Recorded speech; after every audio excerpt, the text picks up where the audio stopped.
just to give you maybe a little bit more about the content, based on our personal experience, based on our project, which is Tonic Teaching. As you can imagine, Tonic Teaching, it's about teaching and giving conferences all over the world. We are in almost 25 countries now, developing different projects, so creating courses, creating programs, teaching, giving conferences as well, and in different fields. IT, since Sébastien the Beaufort is an IT engineer and an IT expert, or a tech guru, as I like to call him.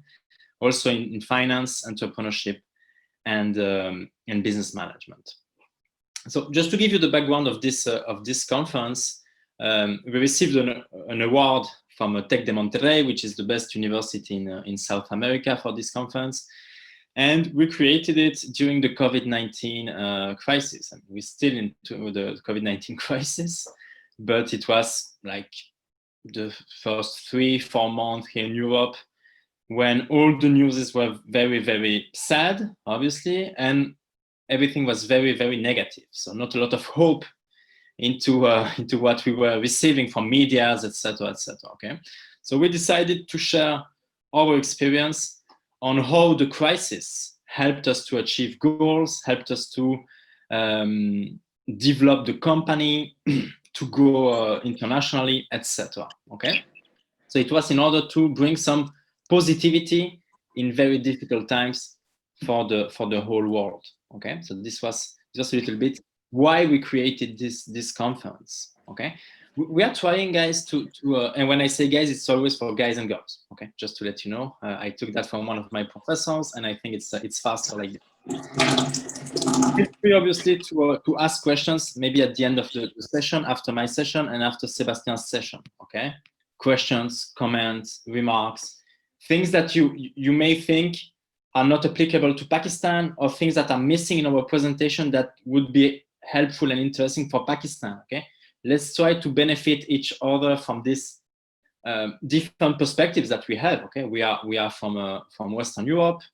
I was born and raised in Belgium. Sébastien as well. As you can imagine, with my name, I have some Spanish roots, and I have been living in different countries. Okay, so let's try to exchange a little bit. This is not us talking; it's us giving you some concepts and then discussing with you. I think it's more interesting this way. Okay. Then, okay. I just briefly introduced Tonic Teaching, just to give you a small overview of what we did during the crisis. Okay, so we managed to get international expansion. Okay, meaning that we were able to go to other countries. Today, it's a good example of it. Okay, we are doing a conference in Pakistan, which without the COVID-19 situation maybe would be more difficult, or it would have taken more time, definitely. Okay, people are connecting together because of the crisis as well. We will discuss a little bit about the possible opportunities of entrepreneurship in crisis times. Okay, horizontal expansion. I will not tell you what it is. Okay, just think about it. Maybe write it down, and at the end of the talk, let me know what you think is behind horizontal expansion here. Okay, so your thoughts will be interesting. So far, this was in 4 months. We managed to go to 20 countries, 4 continents, and we gave more than 1,000 hours of classes, of courses. Okay. Also, obviously, the crisis helped us to achieve cost reduction, as you can imagine. Okay.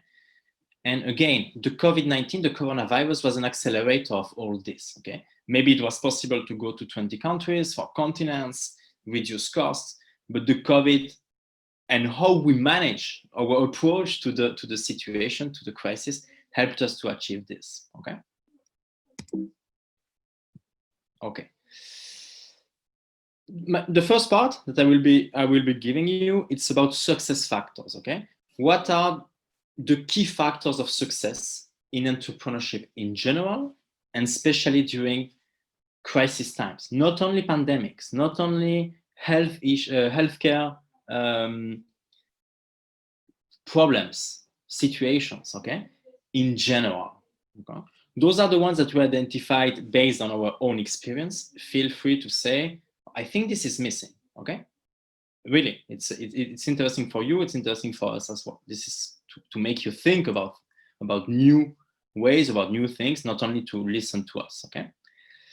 Obviously, success factors will depend on each business, okay? For the purpose of the talk, for pedagogical purposes, we will be discussing about a bakery, okay? So a guy and a girl who want to who make bread, okay? Who make bread and who make cakes and that kind of things, okay? Because it's something worldwide, okay? So key success factors will depend on each business, okay? And also at what stage you are. It's not the same saying, okay, we are going to a new country and you started 6 months ago. Maybe that's a key success factor. And if you are a big company like Apple or Google, okay, and you say, okay, we will expand to a new country. They are already everywhere, okay? So depending on what stage or at what stage you are, the key success factors will be different, okay? We will be discussing today about strategy and vision.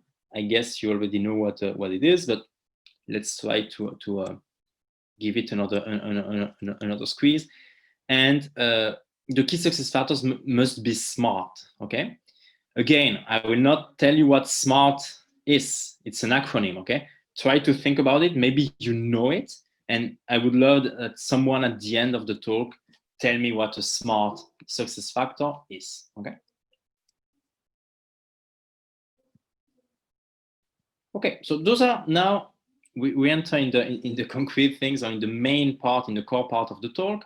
What are the success factors that we identified, okay? Again, we do not have the ambition to know everything about everything and to have the holy truth, okay? So feel free to add if you think that it's necessary, okay? First, the first thing is the founding team. And this is definitely the case at the beginning, during the crisis, and it will always be the case, okay? We have that kind of conversations with Sébastien a lot of times. This is the main thing, okay? This is like the base where you will be building everything, okay? The founding team could be 2 people, 1 person, 5 persons, 25 persons, okay? Difficult to manage 25 persons, but could be. What you should be looking for in the other one, complementarity, okay? For instance, Sébastien is an IT genius. I'm more into finance and commercial and sales, okay?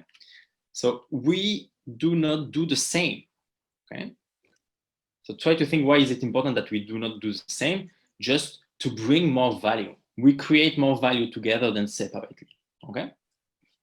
We also collaborate together no matter what. Okay? We have been, as every entrepreneur, we went through difficult times, very difficult ones. And so having someone that is always there to support you no matter what, who is not judging, who is not thinking that I could make more on my own, or I must share the profits, or that kind of beliefs, that kind of thinking, it's essential, okay? This is why maybe it's important to start a business with someone that you know, not only personally as a friend or as a family member, but also that you know how this person works, okay? You know how they are at the workplace. You know how they react in certain situations, okay? So this is very, very, very key.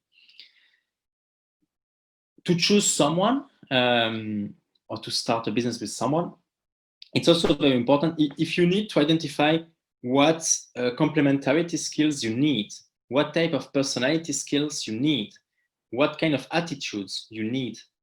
It's important to, first of all, understand yourself, okay? You must know yourself. You must understand and know how you react in that situation. What if you have a big fight with a provider? Are you able to manage it? Or maybe it's better that someone else in the team does it, okay? So different situations, different moments, different events, who will be handling what, okay? This is something that you must have in mind since the beginning, okay? This is very, very, very important, guys. If you have questions, please write them down. I will be answering all the questions that you have, okay? Once you know who will be doing what, it's important to write it down, okay? You put it black on white, on a paper, on a Word, on a drive, whatever, okay? But you must put in place decision processes. This is in order to keep a good relationship with the other persons, also to be efficient, to be effective, okay? So this is why it's important to write down the processes. An example could be, what do we do at the end of the year with the dividends, okay? What do we do with the money? Do we give the money to each founder at the end of the year, or do we reinvest the money in the business? Or a mix of both, okay? So this is important to determine it at the beginning, because once the moment arrives, once you are at the end of the year, maybe me, I need money to buy, I don't know, a new car. And Sébastien would prefer to reinvest the money into some digital marketing campaigns, okay? If we determine things in advance, there is no bias, okay? There is no conflict of interest. And this is very, very important to keep a good relationship with your business partners, okay? And I already kind of mentioned it, but 1 + 1 must make more than 2, meaning that the value that we produce together should be greater than the value that I can produce on my own and Sébastien on his own. Make sense? Okay, kind of problems that you can meet, okay, and the kind of processes, the kind of decision roadmaps that you should have in mind. Think how the business will continue anyway, no matter what happens. A client of yours filed for bankruptcy, okay? You have a hole in your cash flow, in your treasury, okay? You are struggling to find new customers, okay? You got sued by a provider, okay? What do you do? What do you put in place to continue the business anyway, okay? In the case of the bakery, what do you do if one morning you have no bread, okay? You don't have the commodities to create the bread. What do you do if the price of a commodity increase a lot, okay? How do you continue the business anyway, okay? You should have an action plan for a maximum of potential problems, okay? It's impossible to list all the possible happenings, all the possible events that could arise in the life of a company, but the maximum one, okay? Like the classic ones. What do we do with the money is one of them, okay? And you should, and this is very key, if you must remember just one word for the next 10 years, remember this one, adaptability, okay? Adaptability makes the difference between a company that will continue and a company that will disappear. Find an example of a company, big company, small, medium company that filed for bankruptcy, that disappeared, that got took over by competition. It's always because of a lack of adaptability. Adaptability to the environment. Companies that are disappearing during the COVID-19 crisis, it's because they were not able to adapt or not able to adapt fast enough, okay? So this is very, very key as well, adaptability. I saw that Nassif has a question. Let's answer the questions at the end of the talk, guys, okay? Strategy, I guess you are all familiar with strategy. Our definition, it's you have a vision, okay? The vision, it's how you see the future and how you see the future with your company in it, okay? So this is the vision, which is part of the strategy. To reach this objective, you should have a plan, okay? A roadmap, an action plan. What do we do? What are the different steps to reach this or those objectives? And again, this is always the case, but especially in crisis times, where in crisis times you have a lot of uncertainty, okay? When we don't know when the crisis will start, but we don't know when the crisis will end. We don't know what will happen in between. We don't know what will be the new regulations. We don't know what will be the reaction of competitors, what will be the reaction of suppliers, customers, etc., etc. Okay, so adaptability, being able to adapt is key, and being able to adapt faster than competition is what will make you survive when others will fail. Okay, make sense? We believe at Tonic Teaching, we believe, and we are not the only ones, that crisis is an opportunity for creativity. Okay, for at least two reasons. You will find new ideas because you will be asking yourself questions that you never asked yourself before. Make sense? So, for instance, how could I eat at the restaurant when I cannot go out because of the COVID? Okay. How could I enter my PIN code to pay with my bank card without touching the device because maybe it's infected? Okay. So a lot of new ventures, a lot of new companies, a lot of new concepts were born because of those crises. I will give you a few examples at the end. Okay. So new questions, bringing new ideas, bringing new concepts, bringing new businesses, etc. Okay. And then the necessity to update yourself. Human beings, in general, do not do things until they are forced and they are obliged to do them. Okay. For instance, who was teaching on Zoom before this? And now we are all Zoom experts. Okay. We are all discussing between us, professors from all around the world, saying, oh, which platform do you use? What do you do for interactivity? Etc. Etc. Etc. Okay. So the need to update and to update yourself, to update your skills, to update your attitude. Okay. Those are for us the two main factors that boost creativity in crisis times. Okay. We discussed about processes. This is a key one that you should put in place in each company, no matter if you are alone, no matter if you are billing 1,000 rupees or 10 crores or 100 crores, okay? You should put in place a change management process. A change management process, we said you need to adapt. Adapt means changing things, okay? How do you do it? Because changing and changing and changing and changing does not bring anything. So you should have a method for that. The first of all is having a need, okay? We have the need of, if we go back to the bakery example, the need is to sell more cakes. We are selling a lot of bread, but we are not selling enough cakes, okay? So there is a request for change. The request for change could be change the position of the cakes in the shop and change the way we advertise the cakes, okay? Maybe with more colorful flyers, maybe something more concrete and orientated and focusing on the cakes. Why not, okay? Once you identify the change that you would like to put in place, you will do what we call an impact analysis, okay?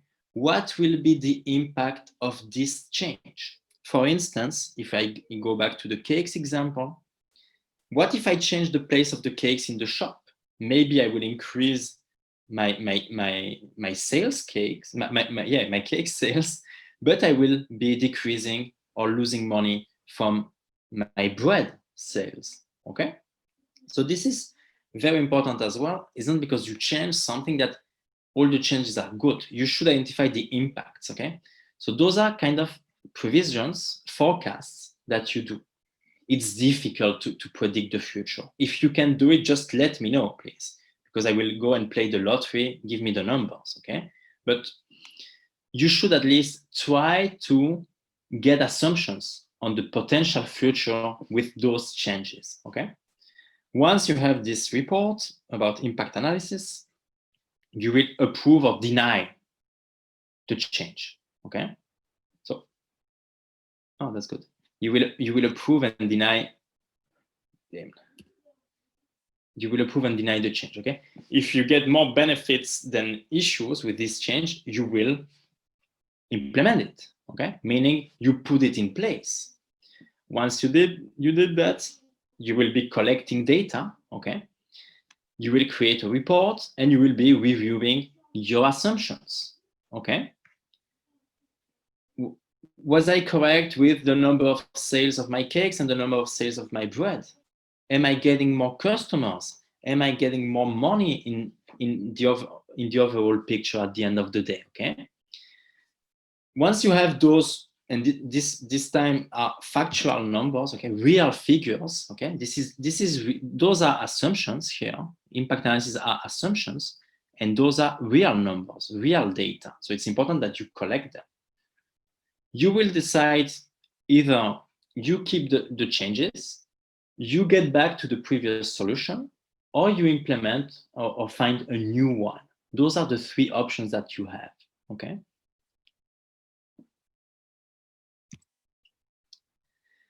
There is also an importance, and I do believe, guys, you notice it, and everybody notice it in the world, that communication must be adapted, okay?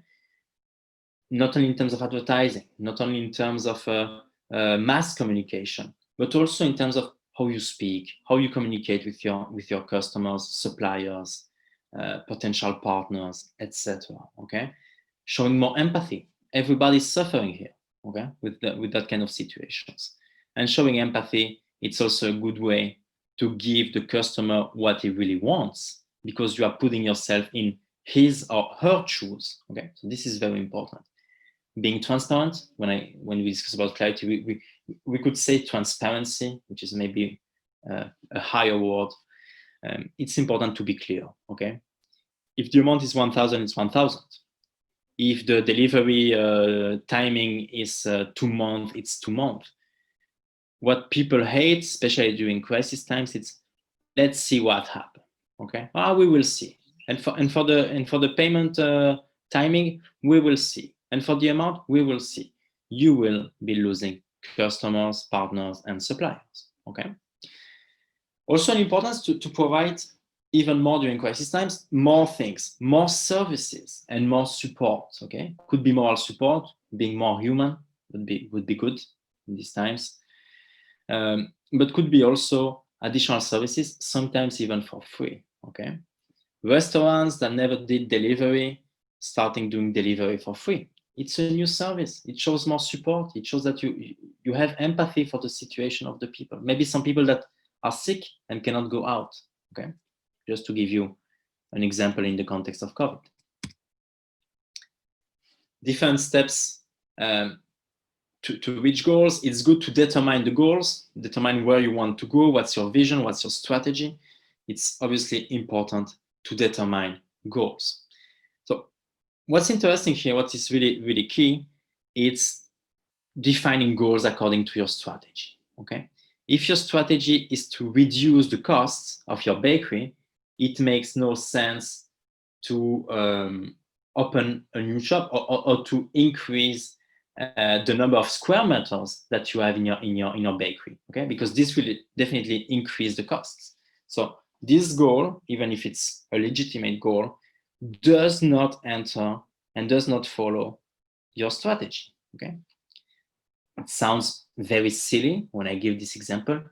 This happens in very, very, very big corporations with very, very, very smart people who put in place goals and objectives that are absolutely not aligned with the strategy, okay? It's also important to have milestones, or what we could call intermediary goals, okay?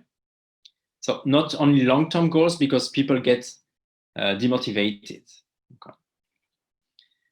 Also try to set up goals that make sense for you. For instance, in the case of Tonic, it was to provide our services in as many countries as possible, okay? So this was one of the objectives, and it made sense for us, okay? We like to travel, we like to share. One of our values is we think that top education and good education should be accessible to everyone, everywhere, and all the time, okay? No matter your social status, the job of your parents, the country, the religion, whatever, okay? This is our belief. And also, when you set up goals, it does not mean, okay, I have a clear goal, I have a clear objective, I have a clear strategy, everything is done. Sometimes the way you try to reach goals, so the plan, is not the correct one, or is not the most efficient one. So it's important to be able to understand if you are failing, and as soon as possible. If you fail fast, you will fail cheap, since time is money, okay? And you will not invest resources, etc. Very fast, guys, because I think you are familiar with those tools, but it's definitely important to discuss about them. My definition of and our definition of business strategy, it's nothing but the environment of the business, okay, or the business environment. Meaning, what's surrounding the company is what have a huge influence and what you should be attentive and aware of, okay? Different tools. We prefer to equip students with tools and with knowledge, like definitions and theoretical knowledge, even if it's necessary as well. But this is the business model canvas, okay? We do workshops on each of those tools. So one day, maybe, hopefully on campus, would be a good news. We could do workshops on this, okay? This is the business model canvas again. We will be showing the slides. So it's the value proposition, okay? The value proposition is what value you are proposing to the customers, meaning what do you do better than competition? Why people purchase from you and not from other ones, okay? And all the other categories, so you have 9 in total, are how do you support this value proposition? So you have customer relationships. How do you entertain customer relationships? What's your customer segment? Is it B2B? Is it B2C? Is it for women? Is it for men? Is it for elder people? Is it for young people? Okay. The channels, okay? How will you reach the customers? Is it online? Is it on campus, in the case of a university? Is it through retailers? Is it through your own shops? Okay. Do you have like salespeople who are going from one house to the other, etc., etc. Okay. So this is more related to how you get in contact with the customers and who are the customers. Okay. Here you have the key partners. Okay. Key partners could be suppliers. Key partners could be, in our case, universities, could be training centers, okay? And then you have the key activities. What are the key activities that you must perform to bring this value proposition to your customers, okay? And then you have the key resources. The key resources are all the things that you need, that you must have to be able to continue the operations of your business, to be able to deliver the value proposition, okay?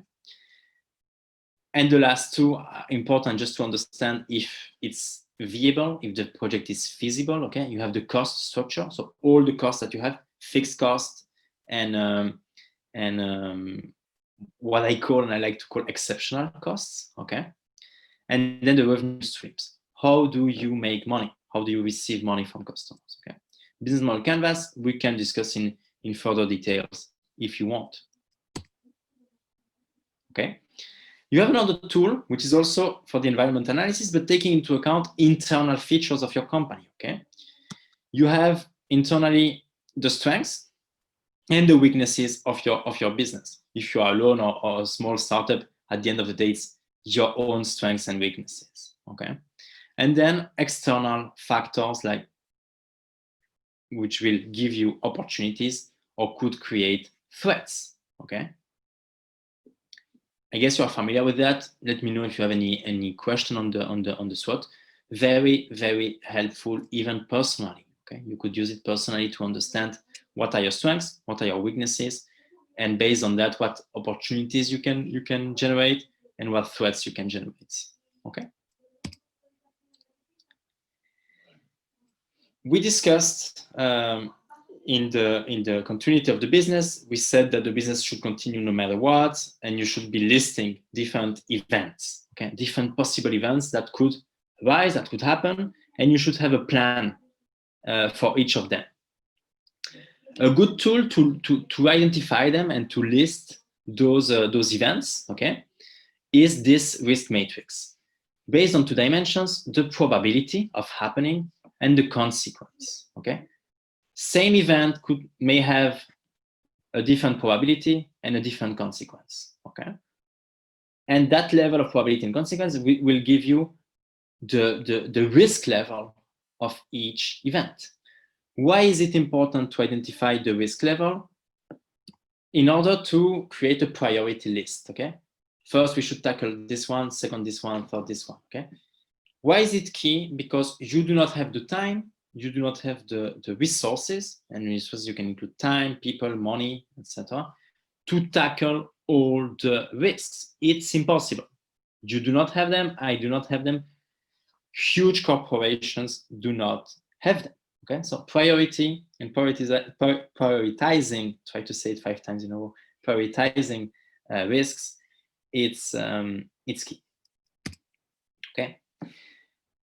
Again, this is something that we see a lot in our students. It's that students use the tools once at the beginning, and then they never use them again. Okay, it's a huge mistake. Those are tools that you should be using on a regular basis, okay? Risk may evolve, okay? A probability that was low could become high. A consequence that was high could become low, okay? So it's important that you do this continuous risk measurement, okay? And then you should be able to take the correct decisions, but normally you already have those processes in place and those plans, plan Bs, let's call them, for each event, okay? Guys, again, any question, please write them down. We will take time to answer the questions, no issues. We never left someone without answering his or her question, okay? I said opportunities during crisis times. I want to give you, or we want to give you more examples of opportunities during crisis times. And not only about COVID-19, because it looks like we are giving opportunities or potential opportunities during only pandemics or healthcare bad situation, which is not the case, okay? Each crisis can bring opportunities. Let me give you a few examples of it. You know most of them, guys. This is 1969, Neil Armstrong going to the moon. Okay, just to give you a little bit of background. Cold War, okay, mainly the US and Russia hating each other, and other countries hating each other, but smart enough to avoid destroying the world with atomic bombs. Okay, imagine a conflict between the whole world again would be the end. Okay, so they said how to understand, how to demonstrate to the world who is the best. And they started investing a lot of money into spatial research, okay? How to launch a rocket to go to the space, how to train the astronauts, etc., develop the machines, etc., okay? Because of the situation, because of this political crisis, it was possible to go to the moon and to go to it faster because they started investing a lot of money, okay? Those two, Uber and the Bitcoin, okay? 2008 financial crisis, okay, 2008, 2009 financial crisis, and there is a willingness to change for the customers, okay? A willingness to change and a change in the consumption habits, okay? People wanted to avoid banks, for instance, because the banks created the financial crisis. Everybody created the financial crisis, okay? But the banks were like the public enemy for everybody. And some people, we don't know who created the Bitcoin, by the way, decided to create an alternative. How could we avoid banks to make payments? This is how cryptocurrency, I don't know if it was born, because I think the idea was already there, but became like a dominant technology, something that everybody heard about, okay? Something that a lot of people are using, etc., etc. Okay. Uber, it was also to give jobs to people, okay? To give them the opportunity to have another income, okay? To give them the opportunity to something that most of the people have, which is a car, and they could use this car not only as a passive thing, so something that is eating up their money, okay, or consuming their finances, but that can also bring them money, okay? So this was very, very important as well, and this is how Uber was created. Then you have another one. This is the accounting, okay? This is the double entry accounting. This was also created during a pandemic in Venice, okay? So it was 1456 in Italy, lockdown, okay, a quarantine. The term quarantine was invented at that time.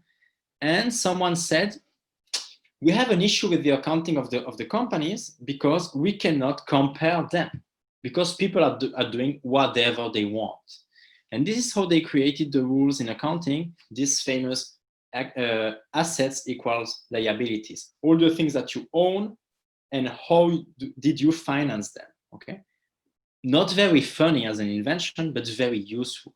Today, we are able to compare companies from Pakistan with companies from Belgium, for instance, since I'm in Belgium today, okay? And last one, guys, I hope it was not too extended, but I cannot make it short. I already tried. Why do we have opportunities?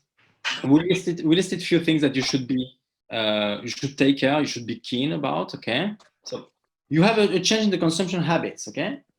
The world is changing, the situation is changing, and people want to consume goods and services in a different way, okay? It will accelerate also the adoption of existing technologies. This is what I mentioned when on the update slide about creativity, okay? So when you are obliged to, when you are forced to embrace technologies, embrace tools, you do it, okay? You want to follow the classes, you should go on Zoom. There is no choice, okay?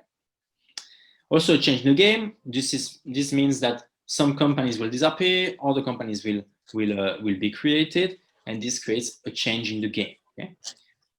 More constraints equals more innovation. We already discussed this. Time to make new friends. I never received as many invites, contacts, connections on LinkedIn and on other socials than since the COVID-19 situation. People are more attentive to make new friends and to create new connections, okay? They are also more attentive to the return on investment, okay? It's more difficult to get people paying you for a service. This is why you should show more support, be more attentive, adapt your communication, bring value, etc., all the things that we mentioned. And the last point, which is what we are doing today, this crisis at least gave us the opportunity to give conferences about the crisis in a positive way, as we try to do it today with you guys, okay? And that's it, thank you. I hope it was interesting, first of all, and that you followed it carefully. And then I would be happy to answer your questions, if any.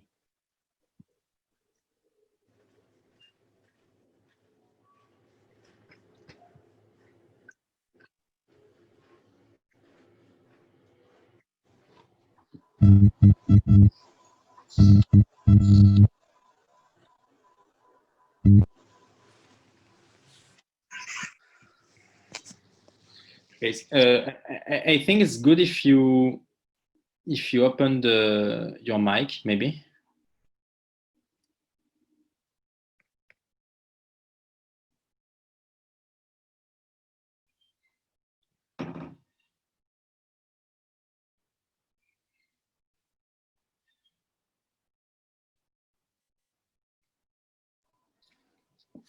You know Bitcoin future. So, sorry, I cannot hear you very well. Naseef Saab, do you have a question? Yes. Yes, please go ahead and ask. What do you know about the future of Bitcoin in the world, in Pakistan? Huh. What do I know about the future? The answer is always nothing. We don't know about the future.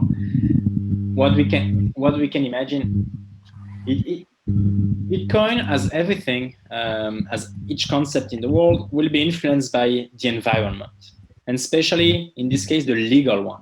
Okay, you have some countries that forbidden the Bitcoin or the use of Bitcoin. Okay, so regulations will have a big impact on the future of Bitcoin, and then it will depend on how dominant it becomes as a payment method.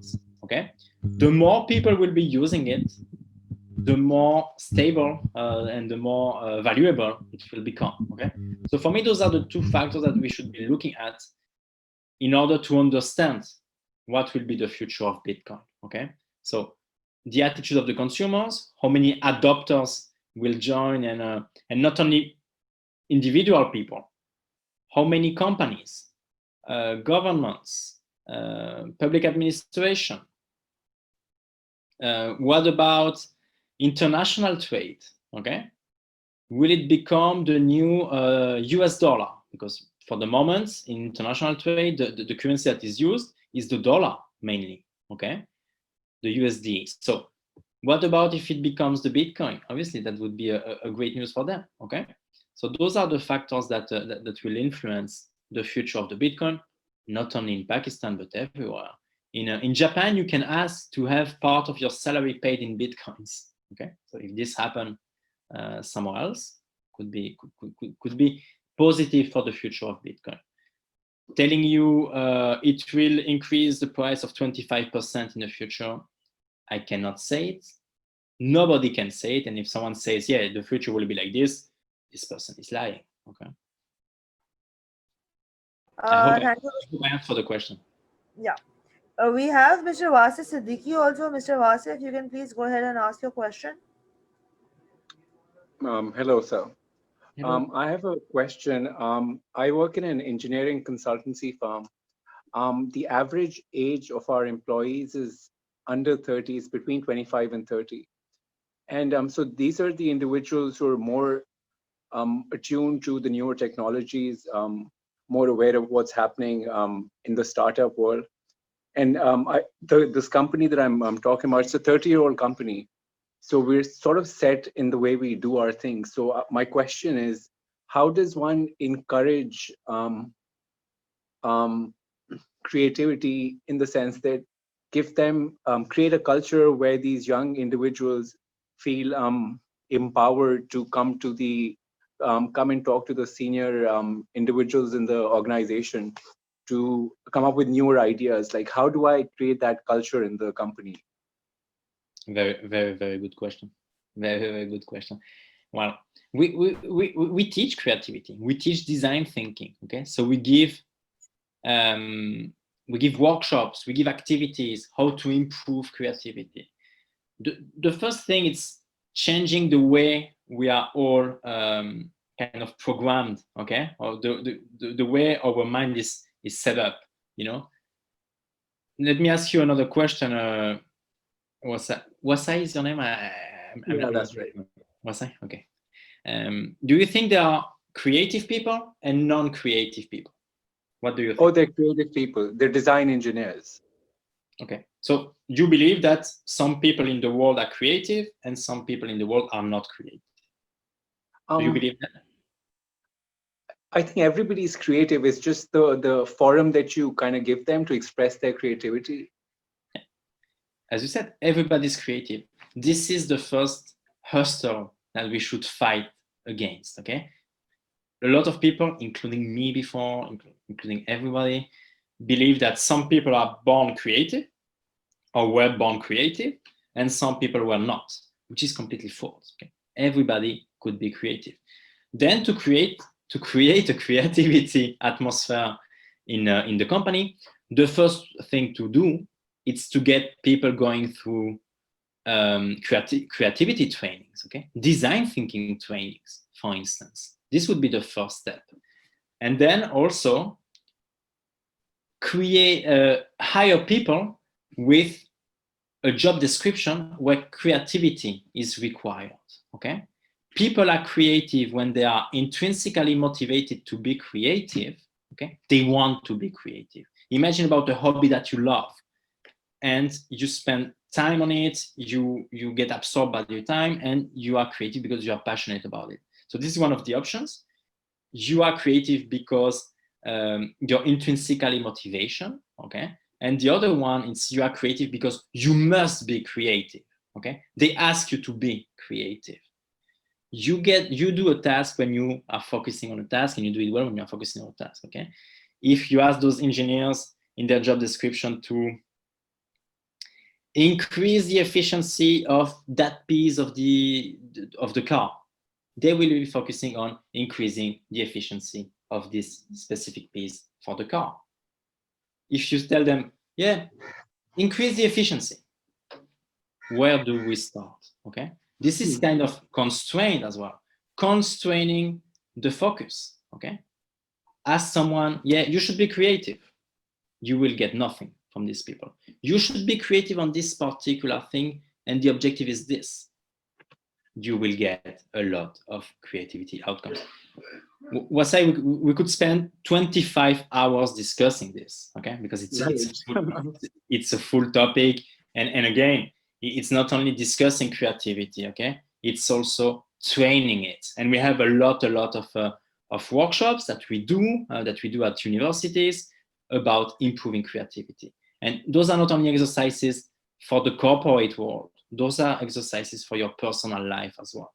Okay, and frankly speaking, I'm doing that, and one of the things that is very key about creativity, it's being happy, loving what you do. Okay, it seems like yeah, okay, this guy is a romantic guy, maybe, okay, but it's true. Okay, yeah. Big eureka moments, big findings in scientific field, in design field, etc., happen to people who were happy and motivated. Okay, Thomas Edison, okay, the lamp bulb, he did 10,000 tests that failed before he found the optimal solution. Frankly speaking, guys, you are working on something that you do not like, you try 10,001 times, no. Okay, unless you are obliged to, because you must make money and feed your family. Okay, again, intrinsically motivated to be creative or need to be creative. Okay, would be happy to discuss in further details with you, Wasai. Feel free to add me on the socials, and with all of you guys, we can keep discussing, obviously. Thank you. Okay, I have a question here on the chat. Sorry for doing the moderation. How can we take your courses, workshops regarding improving creativity?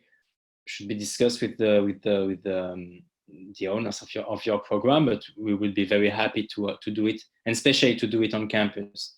I think again, it's about feeling well, it's about being happy. So I like to connect with you like these guys, but on campus, I suppose you will agree, it's something different at the end of the day.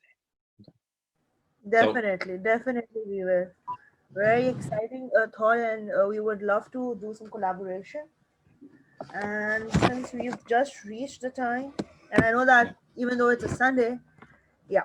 Everyone, we just have one last question. Mr. Hamid Asghar would like to ask something. This is the last question that we're taking. Hamid Asghar, if you can please go ahead. Professor, thank you very much for the great session. We enjoyed a lot. I joined a bit. I want to ask about taking advantage of the crisis. So, is it advisable if you think we should go into the new markets, like we are working in Pakistan, if we want to explore new markets overseas? Is it the right time in these times of crisis? We should go for that step, or we should stick to our own territory? Thank you, Hamid, for the question. In what industry are you in? What kind of activities? Sir, we are doing renewable energy business and water treatment, basically. Great. Depends how you do it. Okay, internationalization strategy is also something that we try to teach. Okay, and definitely this is the, I would say, the first step. Okay, building the internationalization strategy. Okay, or the going abroad strategy, if you want. And my advice would be to keep the costs as low as possible at the beginning because of the uncertainty. Okay, but definitely it's always a good time to grow. It's always a good time to be ambitious. It's always a good time to take risks. Okay, because high risks, high return. This is the first thing I learned in finance. But calculated risks. Okay, if you have the chance at being surviving, already something very, very, very huge. Okay, so but it's important to understand how to do it.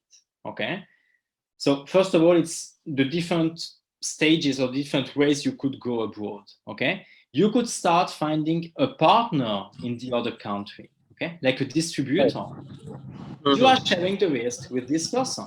He will be ordering pieces. He will be ordering maybe consultancy from you, and you will be working on, let's say, just on time or on demand there. If you go to a country, imagine you are in Pakistan, you go to Kazakhstan. Okay, I'm saying whatever, guys. The country that you want. What country are you interested in? Will be easier. I'm interested to go in Turkey, basically. Turkey, okay. So first of all, you should do a market research. Okay, what are the opportunities? What are the threats? What are our strengths? What are our weaknesses compared to the other ones? So all the environment analysis that we showed you could be applied to this. Those environment analysis are not only applicable to a company as a whole, could be applicable to a project. Okay, so the risk matrix, the business model canvas, the SWOT analysis should be performed in advance to understand where you go. Okay, when I go to a city, before I go and I go for sightseeing to visit, I look on the internet what I should be visiting once there. I save time, I save money, and I enjoy more. And in this case, enjoying more is having more success. Okay, so different levels of internationalization, starting with a partner there, opening a web office, okay, with 1 or 2 employees, then maybe opening a bigger office, okay, sending people from Pakistan to there and people from there from Turkey to Pakistan. It's also how you create a culture and a structure into your company and into this new country that you are getting in. Okay, so I think you should go gradually in order to mitigate the risk. Okay, again, feel free to email me and we may have a look at it again. Okay, and together if you need, because obviously this is very specific to the different countries. Yes, sir.